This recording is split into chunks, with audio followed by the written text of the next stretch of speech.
starting a little bit late, so let's get going. On behalf of the Community Preparedness Group, welcome everyone. Appreciate you being here tonight. And Mike Wyatt will be the presenter tonight, and he is going to present on fuel, power, and fire.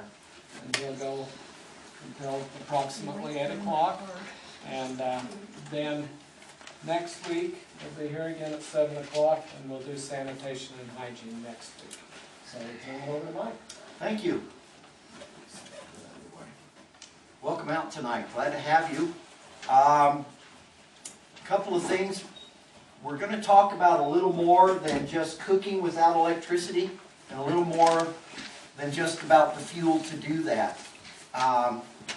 We all know that food tastes better when it's warmed up. It's more palatable, whether it be an MRE, yummy homemade packets of dehydrated food that you reconstitute and use. So we're going to move along pretty quick with this. And the first part of this are going to have some slides with pros and cons. And I'll give those out really quick. But most of it doesn't. And that's because I want some interaction from you. And if I tell you everything you need to know without answering your questions, then sometimes what we see up here just kind of misses. It goes back into that file 13 in our brain somewhere. So we're going to move on. I'd like to thank iwillprepare.com for most of this presentation. Actually, they had already done the slides, and I figured why redo them and stuff, and they put it out there for us to use. So let's move on. Fuel cooking without electricity, and then we are going to talk about electricity. Okay, where'd you go? Okay, first we're going to talk about fuel. There's lots of kinds of fuel. One of them is butane. Butane is really pretty easy to find. You can find it at most hardware stores. You can find it at REI, at any of your sporting goods stores where they actually sell camping and hiking and climbing and all that kind of stuff. They sell it. It's easy to find, it's convenient, it's very clean burning. There's very little off-gassing from it. It's easy to light. You don't really have to prime, you don't have to pump. Long storage. You can use it indoors, and that's one of the things that's liked the most about it. You can use it in your tent, and you won't die. Yes? And that's something I always, because I got 4 or 5 cases of those, those green canisters. Do you have any idea what the actual storage life is? Do they? On butane or propane? What are those little green cans? Like that one right there? Yeah. That's propane, and it's pretty much indefinite. As long, the main thing is to keep the cap on it, so that the threads and the fittings, where the bottom of your lantern or your lamp or whatever, so it won't go down and this won't corrode. It's all because corrosion is a killer on these, and because you'll get it on there, and then I've seen them where you can't get them off. Okay, and if you can only use that one bottle, you're kind of out to lunch after that. Big problem with it is if you're outside and it's really cold, or you're at high elevations, it freezes. Okay, now this is butane. Okay, it's like what you get. That's what are in these lighters. Okay, that's what you get for making your little torches work. I recommend one of these in your big survival kit, because these put out a really nice flame if you're having a hard time starting wood or fire or whatever. But it's a pretty nice little unit. They're about $25 or so, depending on where you buy it. You get those like a Home Depot and stuff. Home Depot, most of your tool distributors, Walmart sells them. So there's quite a few places that you can pick them up. Kerosene. Kerosene is a great fuel. It's been used for forever and a day. It's still relatively inexpensive. It's not the cheapest that's out there, of course, but you can buy it in bulk. It burns easy and hot. It can be used indoors in a kerosene heater or stove that is designed to be indoors. I grew up, my grandmother we had little kerosene heaters in the back of her old mill house, because there was no heat back there. And you can use them, but they burn dirty. They do leave an odor. Your house, you walk out smelling like you've been in a petrol plant after a while. And you have to prime it. And if it's not good quality kerosene, it can clog up the stoves. And it will eventually clog them up. What do you call it? No, the burners will clog up. The old ones used to have wicks, cotton wicks. That's what my grandmother had. And every morning after we got the place warmed up, we'd have to shut them off, wait for them to cool down, and then go clean all the burnt off part of the wick. So, but they take a little work. Coleman fuel, basically unleaded gasoline that doesn't have the odor put into it that regular gasoline has. Has a very long shelf life. Again, the biggest thing you need to worry about is around the lids and the can itself rusting, because they will rust through. Okay, so you can use denatured alcohol, or you can use 91% isopropyl alcohol, and I'll show you a picture in here of an alcohol stove. But you can use this. These have pretty long shelf lives. This would have less than that, but if you keep it in a closet somewhere and you keep it dark, the plastic won't degrade, and your seal on the lid won't degrade. It lasts a long time. Okay, thank you.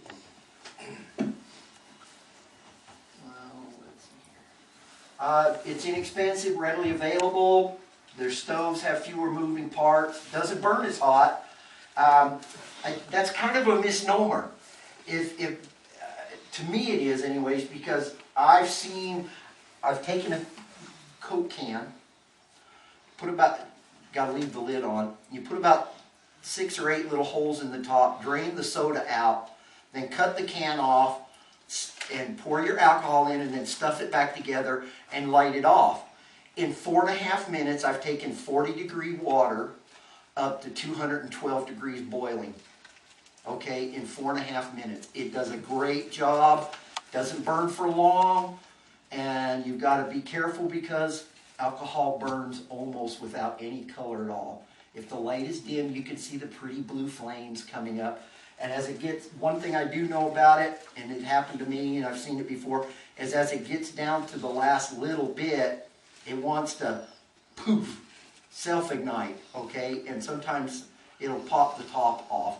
But by that time you should already be done cooking with it and are heating your water. It evaporates fast, and it does take some to light up. Propane, you can get it in all quantities, all kind of sizes. The bottles, these are the easier to handle. You can get heaters to fit your propane. That's just a single one. You can get doubles. I've seen them quads. You can get the construction torpedo heaters that run on propane. Again, not as cheap as it used to be, but it's still fairly inexpensive. It's available, stores indefinitely. Pay attention to the smell if it's leaking. It can explode. Mr. Barker, who owns the corner store up here, talks about he was filling some bottles one day, and a lady walked up and had a cigarette behind her. Okay? And you know, when they fill the bottle, the last thing they do is they let off the excess pressure. Well, she was about 10 feet from him, but the wind was going her way. And he let it off, reached down to take the gauge off the bottle, and the next thing he saw was this boom, this flash of light, and the lady standing from here down naked. It incinerated her polyester dress and whatever else she was wearing underneath. Okay? So propane is really dangerous. If you have a camper or a trailer with it, you want to check often your appliances to make sure they do shut off. At nighttime,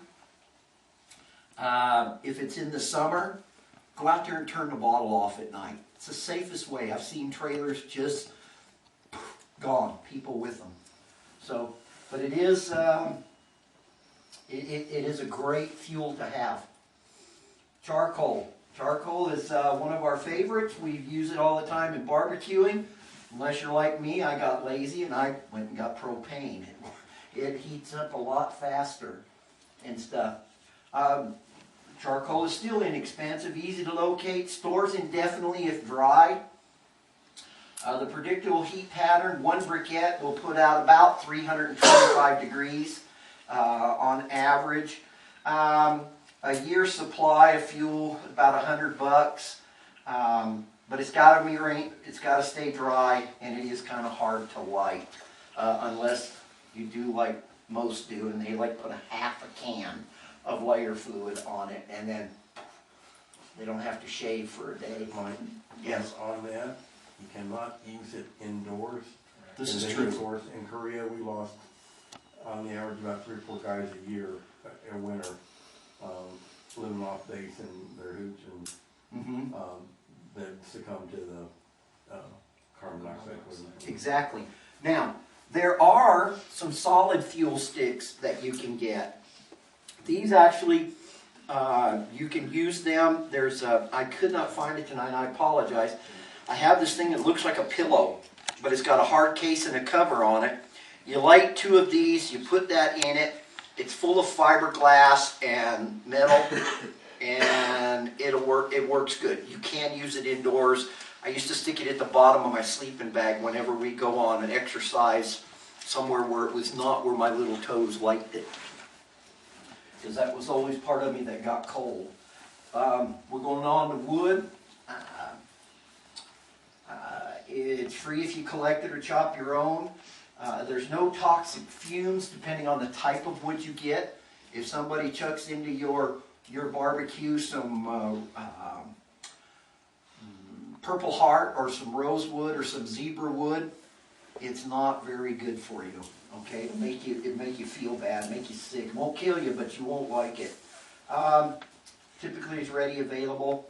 Wood has low burn efficiency, lots of storage space needed, and not all wood burns well.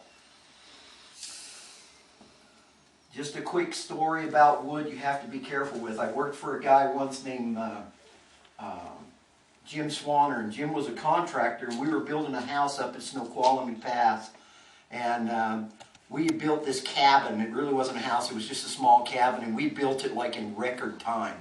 And Jim said, hey, if we get this thing totally enclosed by this day, I'm going to go buy T-bone steaks, and we're going to cook them all up there, and we'll just have a good time. Well, a couple of the guys he sent over to build the fire, got the fire going, got a bed of charcoals going really good and stuff, and they're over there grilling the steaks for us, and we start eating, and we're like, this doesn't taste good. What did you use? They'd used pressure-treated wood.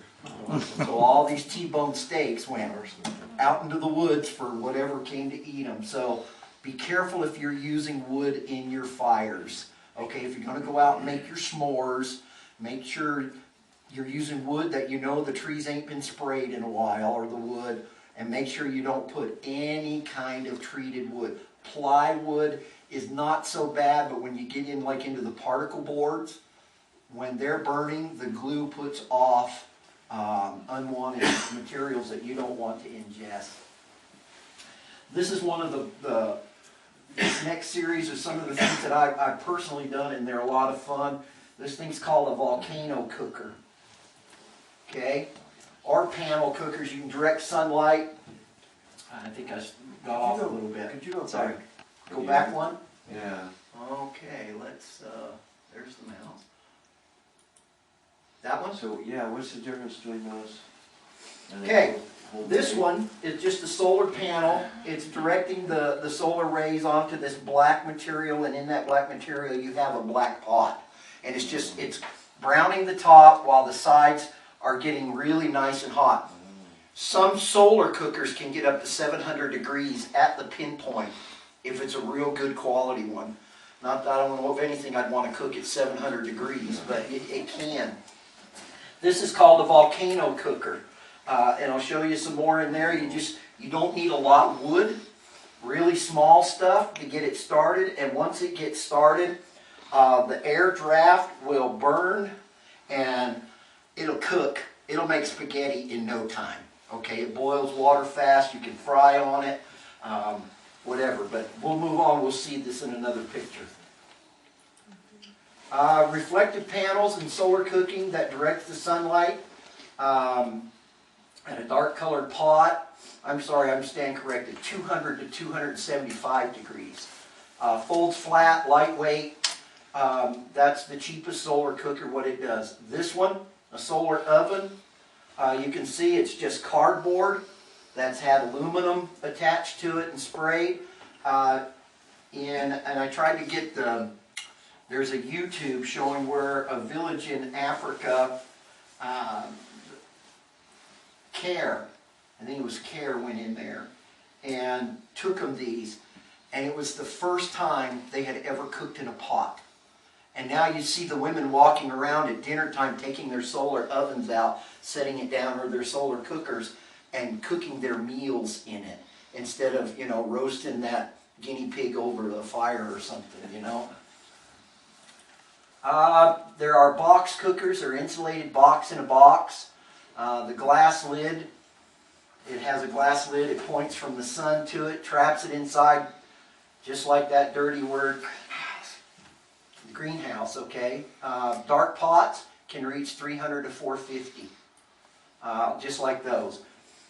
And they do a relatively good job. If you're not in a rush to get your cake, this is a great way to get your cakes to rise and to cook really nice and even, as long as there's no clouds. Even with that, even with clouds, it makes it, they'll cook. Here's another type of solar oven. Notice in here it's all dark. That's so it holds the heat. There's another homemade version. It's just a box painted black inside with a piece of glass or plexiglass on top. Pretty easy to build, pretty easy to store. There's a commercial one called a Bolaire that you can even cook pizzas in.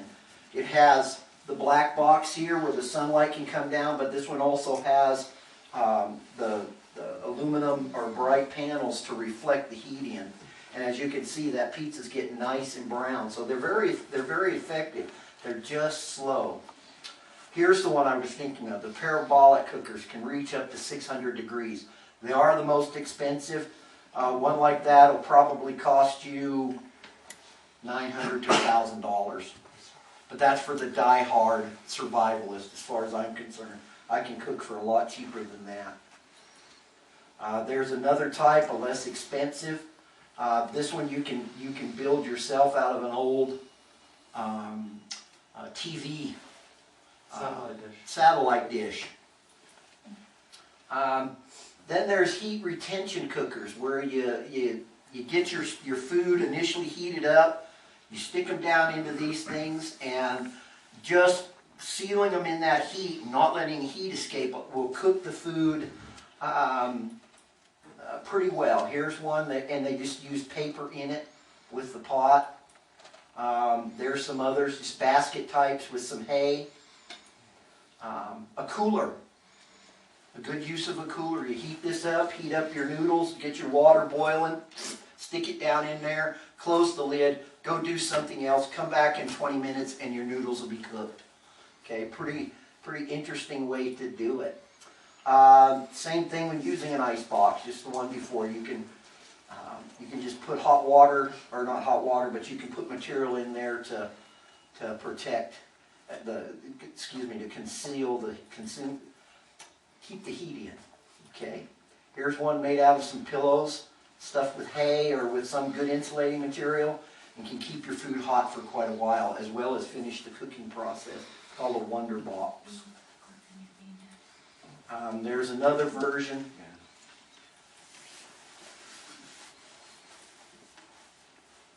Don't want to mistake it for your ottoman.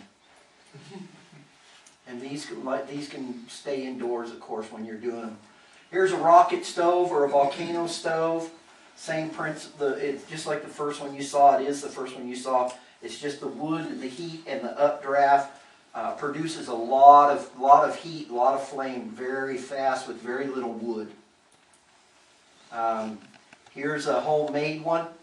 Looks like it's one of those tar bucket or similar type buckets that they've used. They've stuffed it in there with vermiculite, or you can use sand in there if you want. whatever you can find to insulate it. And you can see it's not a very big fire in there, but look at the flame coming out under that pot. It really produces a pretty high heat pretty rapidly. There's another angle. Okay, here's an apple box oven. It's basically just a box covered inside and outside with aluminum foil, little window so you can see and a temperature gauge, and you can cook with it. And obviously it looks like they made some cakes there over some coals. I think that picture's out of place. Maybe not. Dutch ovens, of course, we're all used to that here. Briquettes do a very good job. Now we're going to move on to some other stuff. Little backpacking stoves. I have one here that uses Coleman fuel or white gas. Burns clean. It cooks really hot. Lights up pretty fast. You just got to keep a little maintenance on them and keep them from getting beat up. MSR. MSR fuel is another one that at high altitudes doesn't want to work so well. It just doesn't have the pressure inside the can when you get up to, 10,000 feet climbing and getting higher up there. It just doesn't have as much pressure as you would have with something here that you could just pump up and keep going. Some other types, some jet boil and other types that you can have the screw-on cylinders. They come in a little butane container. Mike, Yes. some of those little ones like that little green one there, they have multi-fuel, so any kind of oil or fuel you can burn in there. Absolutely, you can. And unleaded gas, you can burn in it. You can burn Coleman fuel. You can burn alcohol, denatured alcohol. Transmission fluid, that kind of stuff, yeah. Yeah, I don't know if I'd want to eat after transmission fluid. I've smelled that at work too often. Really simple little backpacking Dutch oven made out of some pie pans. Okay? There's lots of things that you can do. Lots of stuff you have at home that can help you survive. You don't have to go out and spend lots and lots of money. There's lots of things that you can do. I bought 7 of good pie pans like this a couple of weeks ago for one of my kids' school project. I think it cost me $7. Here's some commercial alcohol stove. Basically, it's the same thing as the Coke can. It's a little bigger. You can get it with a little wire net you can set something on top of. But there again, you can burn, this one's a soda can, that's a commercial. Okay, another alcohol stove. It looks like they've split open a 1 gallon, one of those big cans that we use for canning. Number 10 can. Yeah, number 10 can, a couple of other things. Looks like a, I'd say an arrow, but an arrow would probably melt. But some kind of a rod through it to keep it steady, and you can do some cooking. There's another homemade. Looks like they butchered up a can of some kind, and that's an upside down soda can in the middle with a little piece of fox wire around it. So here's the one that I'm used to doing right here. Is you take this little can, you poke the holes in the top, you cut it in half, and then you can push the top, fill it, put the top on it, and it is reusable. They'll burn and you can reburn them at another time.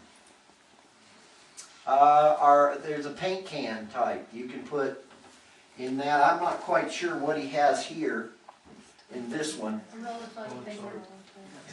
Is that what that is? Yeah. Oh, okay. Well, I'm glad I brought it. So, it is on my list of things that you can use. I've never seen anybody cook with toilet paper though. It's just a big wick. Toilet paper with alcohol in it. Okay. Take out the, I'm sorry? I think we took out the cardboard out of it and just forced it in there. And then poured alcohol in it? Okay, good. And you can see how you can make them with paint cans. Nice thing about the paint can, once you're done cooking, you can slide the lid on it and close it off, and it'll be ready for the next time you want it to open. Here are hexane and trioxane tablets. I have some. Sure, yeah. These are pretty good. I mean, if you want to heat up a canteen or a little pot of water, one of these will last you long enough to do that, to make hot chocolate or to make some soup. At any of the hardware stores, camping stuff, you can get these little cheap containers, and usually they'll have 10 or 12 blocks of solid fuel in it. This is what I usually carry when I go backpacking because it's really light and stuff. You can feel that. There's no weight to that at all, and there's no weight to these. So you can carry a lot of fuel with you for a little ways. This is usually more of the commercial. What I found, these are what you've got there. If you use those, and you can get those, the best place I found is Smith & Edwards. We've got everything if you need it, if we can find it, please. They eventually, over time, will turn to powder. It's best not to use them, okay? Because the powder, when you tear this open, if you've got something, you know, you're ready to light it and you're dumping this powder out, that powder will filter up. It'll float, and you'll get a little poof, and then it's all gone instantly. These kind, like this one, I throw them away, or I throw them into my fire in the backyard when I'm burning. I use it when I'm starting off the s'mores. But a box of these, you get 3 or 4, 3 in a box, and they're 50 cents. Okay? That's 3 meals you can cook right there. Easy. And Smith & Edwards carries them. Implement. What?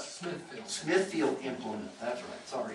They carry them, so they're plenty available. Couple of places I like to shop. I can find I can find a lot of things for survival and cooking. Is the Sportsman's Guide.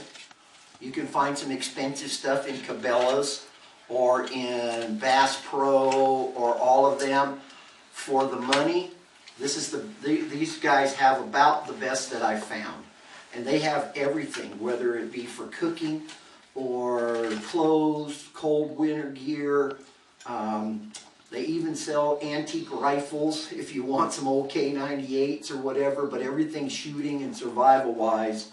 Another one is Quartermaster Brigade that you can get stuff from. So there's lots and lots of resources out there. And US Cab, that's correct. Thank you, Bob. And Ranger Joe's. Yeah, see, he knows some. There you go.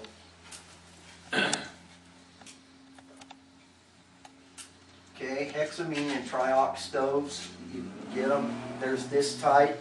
They're just little bent pieces of metal that will, these sides will fold together. Throw it in your backpack and go to town and stuff. This is a little more expensive, that type that if you want to buy, but these are cheap. They're really easy to get. Yes. You just put a match to them? You just put a match to them, and they're like the alcohol. They're hot. The flame sometimes is hard to see. Sometimes, particularly with the trioxane, though, it's the most beautiful purple I've ever seen that comes off of those when they first get going. So it's pretty neat. Here's another type of volcano stove. It's basically the same principle as the other. You've got a bottom with holes, top with holes. You put some briquettes on it, and the air's drawn in through the bottom, and it really makes the stove cook quite quickly. There's some features of it. You can buy these, or you can make them. A very basic sample of those is what the kids make in Scouts, that are your charcoal briquette starters. It's basically a volcano stove in infantile. It's a pretty efficient stove. These are double walled. If you're using one, these folks said that, let's see, results. So if you can cook twice a day for an entire year using only 300 pounds of charcoal, that's $111. Or $300, depends on how much I think you pay for it.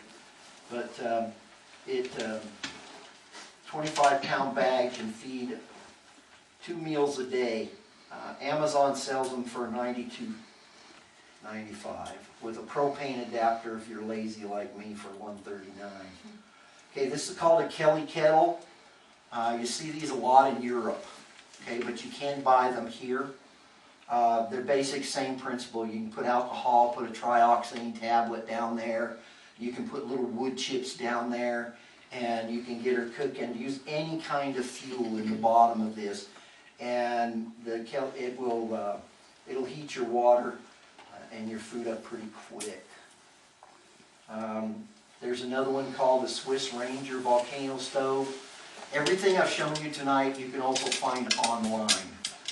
Okay, every bit of you just Swiss Ranger volcano stove, and there must have been 30 places listed there that you could go out and get it.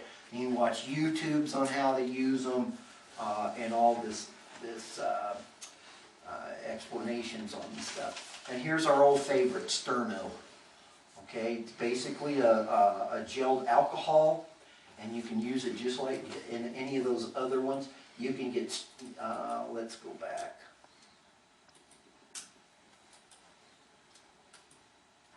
Okay, you can use it in anything, in the Swiss heater, the Swiss Ranger heater. You can use them in the volcano heaters. You can use them just wherever you need to. They don't put off a tremendous amount of heat. The flame is kind of difficult to see, but it does a pretty good job, and they're not all that expensive, and they're not all that heavy to carry around with you. They make a little stove that folds down for that. Yep, they do.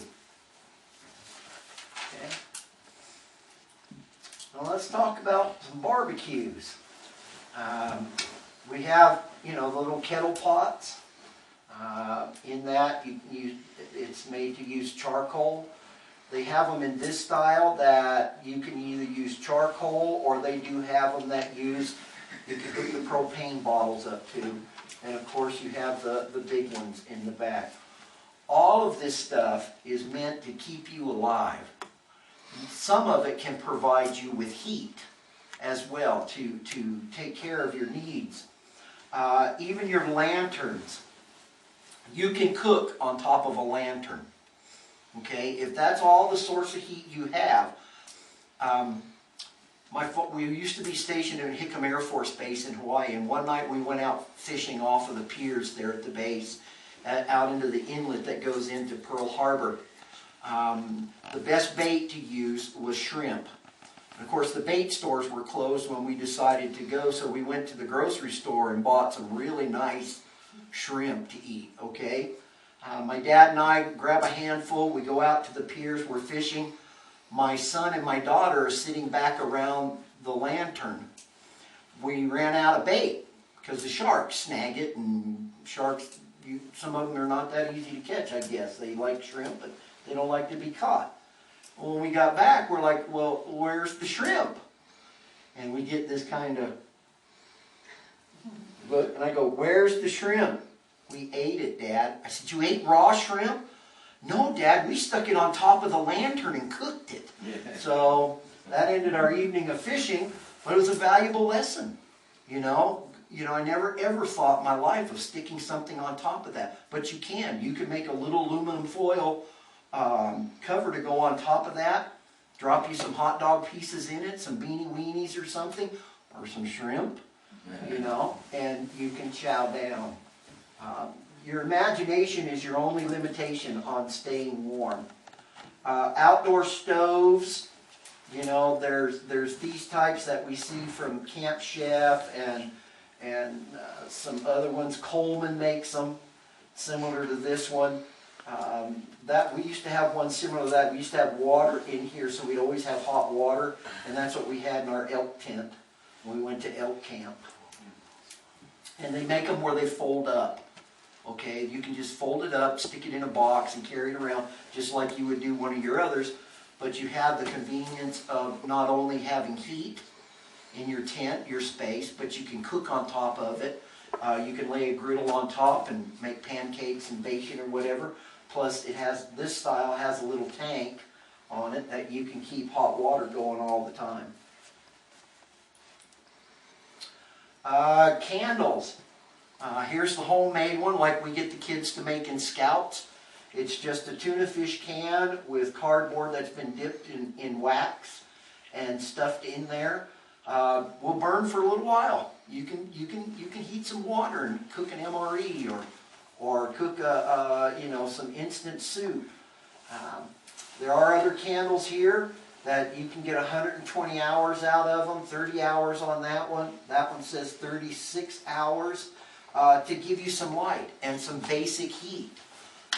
You were going to say something, Brent? One other little stove that I just ran across is called Emberlit. And they're little flat pieces of steel, and you take them and you put them together and they make a little square thing. You put wood in the bottom, and they're amazing. You can get them stainless steel or what's that other? Titanium? Titanium. And they're really light and they'll cook really good. Good, thanks. Candles. We bought these candles. I have the box in there. We bought them at AFES in Hawaii. They're about 20 years old. So candles last for a long time. And I'm not quite sure how fast they would burn now, but I suspect they would probably be fine. We have little candles, these tea, they call them tea light candles that you can use, and you can get them in packs, as many as you know. So there's lots of things that you can use in producing the heat or producing the light that you might need to survive. I had been, when I was up in Alaska on survival training, they sent me up there when it was dark, except for about 45 minutes a day and stuff. And when my batteries in my flashlight went out, I wasn't a real happy camper. I'd give anything to have a tea. Of course, it had taken it away. They want you to suffer and stuff. That's the purpose of survival school, to weed you out, I think. But these things are of all different types. These are glass, a little more, chance of breakage. These little tins are really good. And you know what? Once you've used one of these up, say you take them out while you're camping with your kids or your family or whatever, and you pretty much used it up, you can take it, and when you go back home, you can either put steel wool in it, which is a great fire starter, or you can put lint from your laundry. Lint it starts fast, it's easy to start if you got lots of little tiny pieces of kindling, little slivers of wood, it'll start really fast. This just happens to be an old film container, but they do the same thing. You can use little paint cans, little sample cans, stuff them things full. You just want this stuff to stay dry. Dry is your friend, wet is your enemy. Okay, and that's the bulk. I use medical containers when we're done with pills, or if I happen to run across some. This is Paul's toilet paper from his backpack, rolled up on a pencil and stuff, and when you run out of it, you can write your last will and testament and stuff. But I think Paul's had this in his backpack now for like 3 or 4 years and stuff, and I don't know whether he just doesn't need to go or somebody else is providing it for him. But great fire starter, good for the schnoz if you need it. Anyways, so there's lots of things. Your imagination is your only limitation here. Yes. In those kind of containers like that, if you put cotton balls that are put in Vaseline, those really work good. Excellent idea. I've never thought of that. The little tea candles, guess what? Somebody's looking for you at night. If you got enough of them, you can send for help. That one's actually probably asking a girl out to the prom. And stuff. You can make your own tea candles and oranges and citrus fruits, and it gives off a nice smell. Let's see, there's another camp stove. You white gas or propane. That one's made by a company called Base Camp. I personally haven't seen one of them before. Coleman makes an oven that you can stick right on top of your Coleman camping stove and bake your muffins and your biscuits for breakfast.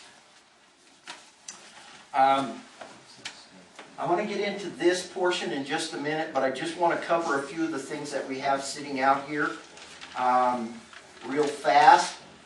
Some things here that are excellent to use. If you're into MREs, I like MREs. My favorite is Chicken a la King. And it's really good for making other people nauseous if you want to tempt them and try them and torture them. But there's some things that come in MREs that are really good. Waterproof matches. Okay, I have no idea why they used to put these in.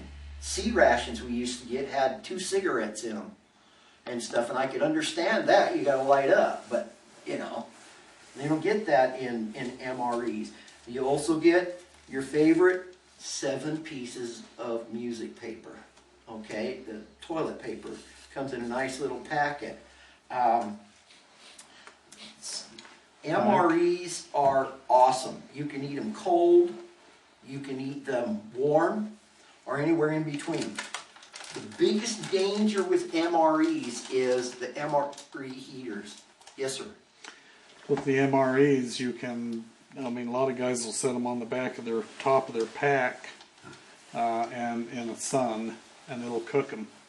That they used to have that stuff. It's supposed to have been pork patties. Okay, it was more like shoe leather dipped in grease, hockey pucks and stuff. And even in the packs, they are hard to heat up, and they weren't good. If you decide to use these are very efficient and very fast. You put that much water in them. If you put more than that, it doesn't work. But you put that much water with them. And then take this as far away from your fire as you practically want to put it. The problem with these is when they heat up, they produce hydrogen gas. And if you want to scare the living poo out of people, toss one of these into your campfire after you've heated your meal up. It will scatter the community, okay? Because it's hydrogen. And if you remember watching the films of the Hindenburg blowing up, that's exactly what's in this. And it makes a pretty nice and pretty interesting sound. In some of these smaller stoves, I've been in survival situations, okay? I've been in, not only in training, but in real survival situations. When you're cold, when you're scared, when you're hungry, you don't have the best reflexes in the world. Your coordination begins to get off. Because you're wondering, am I going to be alive next week? Am I going home and see the family? If you have a hatchet, save that for chopping down the dead tree. Okay? But if you're making wood things to go in your volcano stoves or whatever, just get a good knife and make slivers. Okay? It's a lot easier to control this, pushing it away from you, than it is to be taking that axe and trying to make little pieces of kindling. A good solid knife. Now this one's a little extreme. It was a gift from my son-in-law. I'm not sure why. But, you know, a good solid knife, a machete is good. They make a really heavy machete that you could go and pry the bumper off of a car with it. Something that's more controllable. Everybody thinks when they start doing this stuff that, you know, they're all, what's the guy's name with the bear years ago? Bear Grylls. Yeah, Bear Grylls, that's right. I can survive everything, I can do everything. Bear Grylls has had 25 years of training. In the SAS is like our Navy SEALs, the best training in the world. And he's an expert. I've been through survival training for the military, both Navy and Air Force. I'm going to tell you, when I'm out there, if I'm really lost or I'm really in a bad spot, you know, it's going to be there. Okay? And I'm not going to be as coordinated. Injuries in the field will get you killed. That goes with if you're using fuels of any time, with wood, with butane, with Coleman fuel. You need to be really really, really careful, okay? More people die in the woods from injuries than they die from the environment they're in, because they can't get out and get help, or they get an infection, or they get hurt so bad that they're immobilized. So please be really careful. I am one of the guys that used to walk up to the fire with a little can of gasoline and toss it on there because I wanted to hurry up and get burning good. I'll tell you, there was one time, actually more than once, which probably shows my learning curve, that I didn't need to get a haircut or shave. Okay, no eyebrows, the hair was burnt back to here, it was all gone from the arms, and my wife wouldn't even let me in the bed because I smelled like burnt hair. Okay, so be very careful. Your life isn't worth being pretending you're Bear Grylls or Mrs. Bear Grylls, whoever, okay?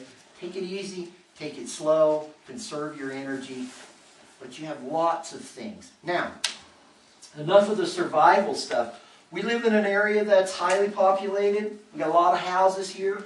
If we have a big earthquake, if we have a 7 earthquake, I can almost guarantee you everything from 6th west that way is going to be a quagmire. It's going to liquefaction. The roads are going to collapse. The bridges are going to collapse. That route of access in and out of the valley is probably going to be closed. Okay? We have no idea what's going to happen up here in the pass. I don't even want to think about going over Paradise to get down to Alpine if we have to. Our best road is probably going to be going to Preston. But we don't even know that. We don't even know that it's going to be an earthquake. We may just get a big old ice storm that takes down half the power lines. The East Coast is that. I grew up in that. And we've gone for days and days and days without electricity. So, but today, in 2014, we have a lot of options. Okay? One of them is the miracle of generators. Okay? And as many as you want to think of, there are styles and varieties and manufacturers of generators. I'm going to tell you about a few that I've researched that I think are good machines, and I'm going to tell you why. First of all, these portables. These portables, you used to be able to get max 1,000 watts. Now you can get them in 2,000, 2,600, or whatever. All 4 of these, I think, because I repair these things. I fix equipment at Ellis, and I see a lot of generators come in. On here are 4 good ones. Generac is really popular here in Utah. It's a good machine, $580. These are inverter types, 1,600 watts and up. Okay? Very good generator. Then you get your Briggs & Stratton, your Yamaha, which is super fine machine. I won't see one of these a year. I'll see 5 or 6 Hondas. I'll see enough Briggs & Strattons to fill the back of your trunk and stuff. And I'll see a few Generacs. Okay? Yes? I talked to a trailer place, well, a friend of mine owns one, and he says that 2 of those little Hondas or Yamahas like that will run the trailer plus the air conditioner. If long as, you know, it depends on the wattage draw. Now you need to remember, 2,000 is, 2. okay, 2 of them, yeah, but you still need to remember 2,000 watts is the spike. That would be your initial charge. It's not going to sit there and run at 2,000 all day. It'll drop back down to 16 or 15. If you have a full-size microwave, anywhere from 1,000 to 1,500 watts when you fire it up. Okay, there are a lot of these. If you have 2 of these that will handle a small trailer, I wouldn't suggest putting a 25,000 BTU air conditioner on it, but these are very good machines. This Generac, I'll go out on a limb to say it's not as quiet and it's not as fuel efficient, but as far as durability, it's getting pretty close to these Yamahas and these Hondas. These are very good machines. Okay? Are these all gas? These are gas. I haven't found anywhere in these small ones that you can get them with the bi-fuel or tri-fuel yet. These are all gasoline models. The specs on the Yamaha was 12 hours, 12 and a half hours at half wattage, and I think 10 and a half hours at full, you know, the 1600 or whatever. But 1600 on these is the normal wattage that you would want to, you'd want to make your decision on. And how much gas for 10 hours? There's like a gallon in each one of them, okay? These are inverter generators. Inverter generators are probably, that's why they're so fuel efficient. They're a much better type of generation. An inverter generator makes three-phase power in AC at a very high frequency. Then it's converted to DC, and then it converts it back to AC. Reason is, you don't have to have as much power to turn the generator, to turn the inverter to create it. The motor runs at less RPMs, it runs quieter, and it just gives you much longer and better service. It also gives you what's known as clean power, so that you can run your computers and your televisions and your vital electronics off of it. Versus big generators. Big generators are straight AC, okay, and they have dirty power because the AC is not, it's not controlled as well in those. Now, if you're going to run, you know, your computers and other things, you can get, like back here, they've got an APC power pack, okay, and that'll modulate the power and give you a solid sine wave of the power. And for those of you who like pictures, there's basically what it looks like.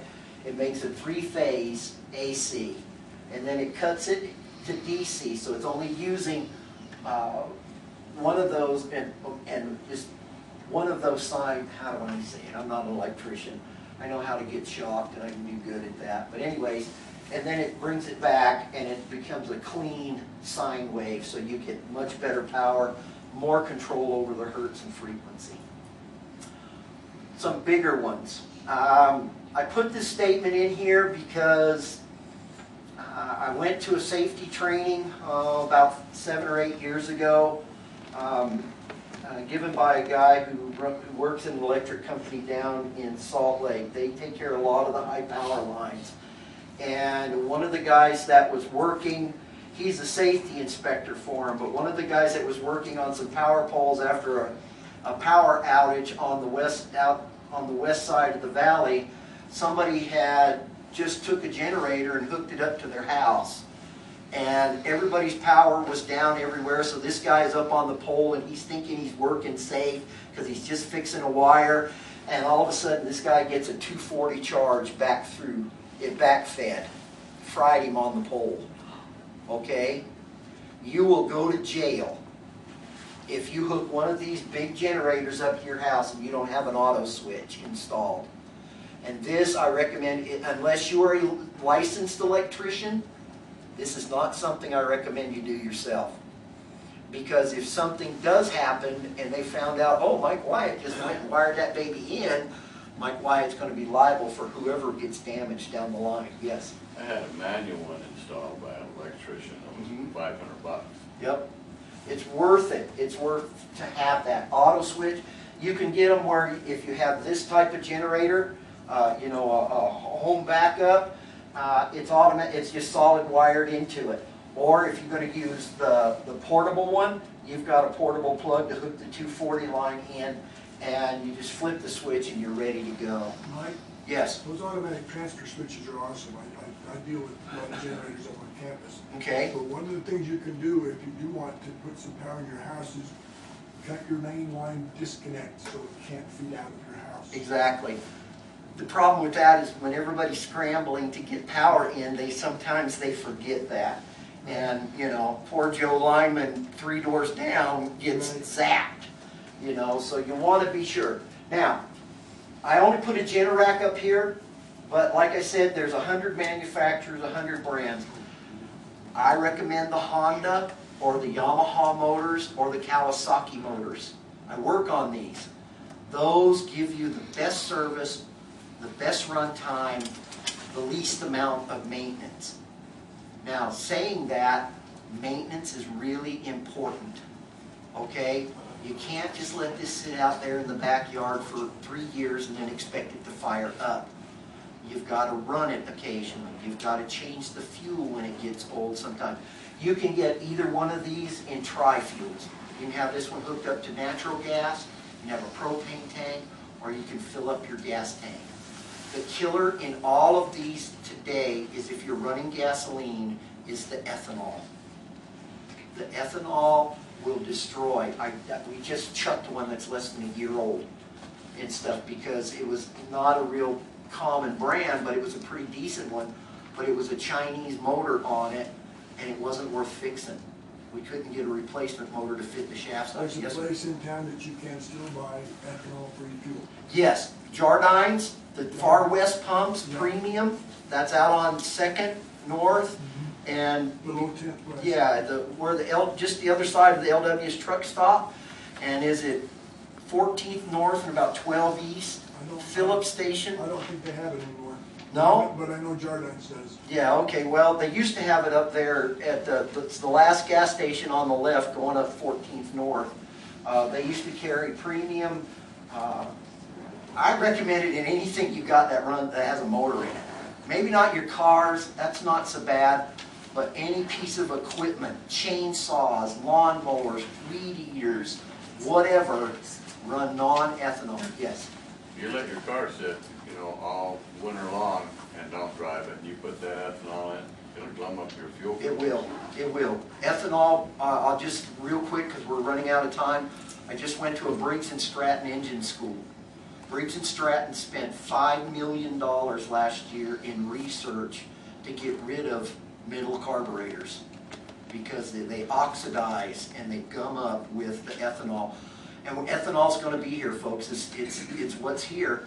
So they're going to complete plastic carburetors, okay? And those you're going to have to take to a dealer to get cleaned or fixed, because if you use any carb cleaner on them, it literally melts them. So, but 1,200 to 12,500 watts is about average. 7,000 to 15,000 watts. An average home around here can get along really well with 10,000 watts. You run full house, you probably run your neighbors with it too. There's surplus generators you can buy. You can get up to 75 kWs. That's 75,000 watts. That'll take care of one whole block nearly in Millville. These you can do yourself. You can run them, take care of them yourself. You need to have this, truly have that installed by electricians and someone who is licensed and generally a contractor to install the bigger home models. So, any more questions on generators? I'm going to be here. I'm not going to run home right away after this, so if you have any more questions, come up. I heard they were going to gas with more ethanol in it very shortly. They want to go to 15. In South America, there's countries that run nothing but alcohol in their vehicles. They used to do that here during World War I, and I know it wasn't around World War I or II, but they used to run alcohol vehicles. But I don't want to get into ethanol. We can talk about that for 3 hours. It's just a killer for the economy. The seals and the gaskets that they use won't stand up to that stuff. Yep, The yep. old cork gaskets that they used to use years and years ago, they're not so bad. Yep. But the nylon, Yeah. I mean not nylon, but the Viton seals, which used to be your very best seals, even they're finding they won't stand up to They it. won't So, hold up. let's see here. Where is it? If you drive a really old car with modern fuel in it, you can start messing it up too. Absolutely. You gotta be careful. If you take an old engine from 72 back and rebuild it, you have to put all new valves and seats in it, or it'll burn the valves up. Ethanol is made from corn, right? Corn, right. And it doesn't matter what you make it from, ethanol. Yeah. It's still alcohol. It'll still be- And we can talk about that. There's some real cons to ethanol. And for those of you who want to, on your way to Grandma's house for Christmas, there's 12-volt lunchbox cookers that you can buy. We just thought I'd throw that one in, a little crock pot that you plug right into the dashboard on the car, or whatever. whatever you might be driving. Again, I want to thank IWillPrepare.com. It is a very good group down in Arizona. You can go online and look at what they have. This presentation today is by our local group, which is the Community Preparedness Group. And there's our website. You're welcome to go there, and you'll find copies of this and all of the other programs that we've been doing. If you've missed something, you want to go back and get it. I know I've gone really fast, okay, and stuff, but I had a lot I wanted to get out to you. If you want to come up and talk about any of this stuff, or you've got any more questions, one thing Bob brought, and I wanted to get that out. Bob has the coolest little thing right here. It's a solar. It's called Goal Zero, and these are excellent for charging your cell phones, your rechargeable batteries. Okay, there's a lot that you can do with these, and hang it on your backpack. yeah, hang it on your backpack and keep your cell phone and your batteries charged up for your flashlights. Excellent product. And Gold Zero is a Utah-based company out of Provo. Yeah, And, where's one of and these? during the Hurricane Sandy and some of the other major disasters, they donated thousands and thousands of units to people. How much are they, about $70 or $80? No, that set up during Christmas with the battery pack and everything was about $99. $100. Keeps your phones running in the dark. Well, when the lights go out anyways. Pretty good. So, Pretty good. Sportsman's Warehouse has actually a pretty good deal on them all the time. So, and they have larger units. They have some that are like the size of a briefcase. They have some that are like a big solar panel. They'll run just a whole bunch of items. So, and somewhere I have a book on how to make your own solar panels. yeah. So, One last thing I have to say, if you're using any of these methods of fire and you're out, my friend Smokey Bear wants you to have your fire extinguisher with you, okay? You need to be able to put the fire out if it jumps out, falls out, spills out of whatever you got. If we're in a disaster, we don't need any more disaster. We want to keep things going. Even if you're in the backyard having a camp out, a cookout, making s'mores, have something to protect whatever is there. Protect the kids, protect the house, protect, we have a lot of time during the year that we're just not supposed to build fires. And so, I'll say this for Smokey, carry your shovel with you. There's survival books, there's magazines, there's all kinds of stuff to help you out. Thank you for coming. We very much appreciate it. Sorry I ran over by 8 minutes, but I think it was all good info for you to get out and get to know. Because, huh? We'll take it out of your pay. Please do. Take it out of my account.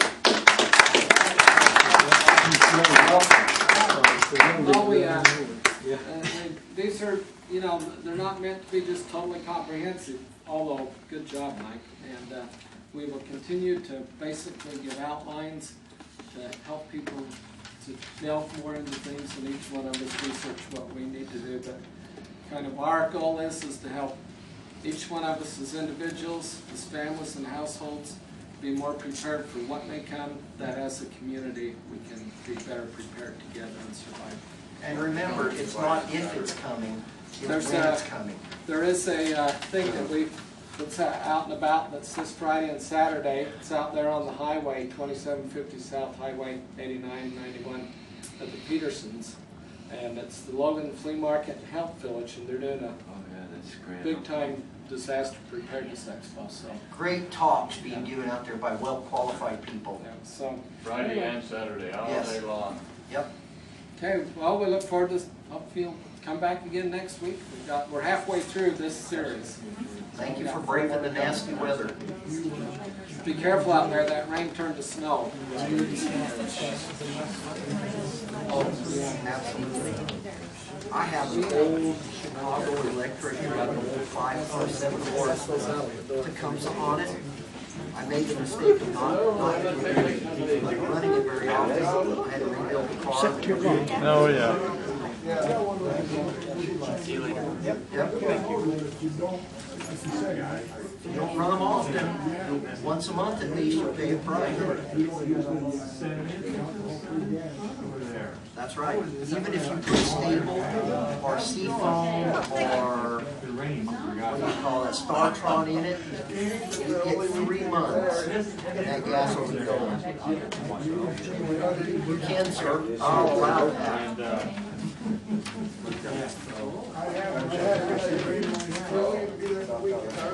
5 years ago. Yeah, they laid, we were out there as a temp, they laid us off. So I went back to school and got my degree. Now I'm working at LSU Court and taking care of it. To get some experience and become. I work here. Yes,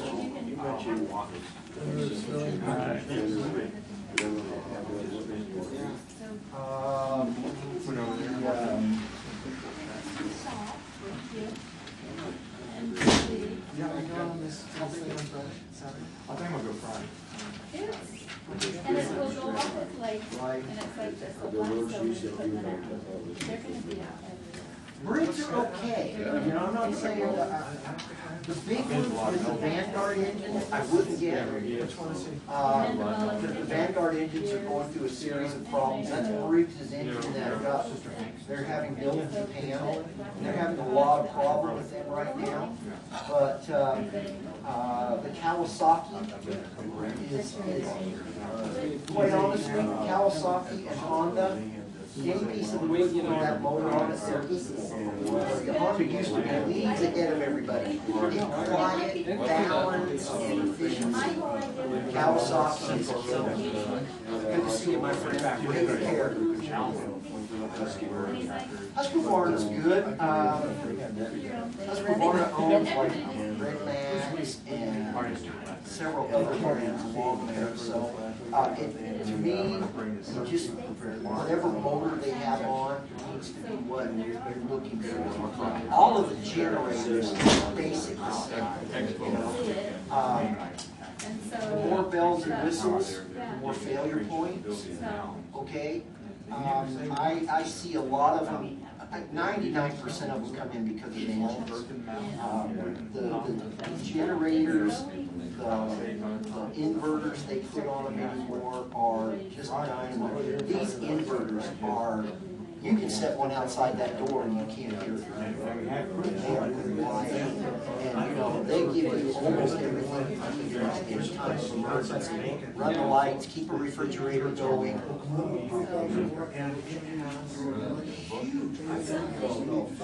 Yeah.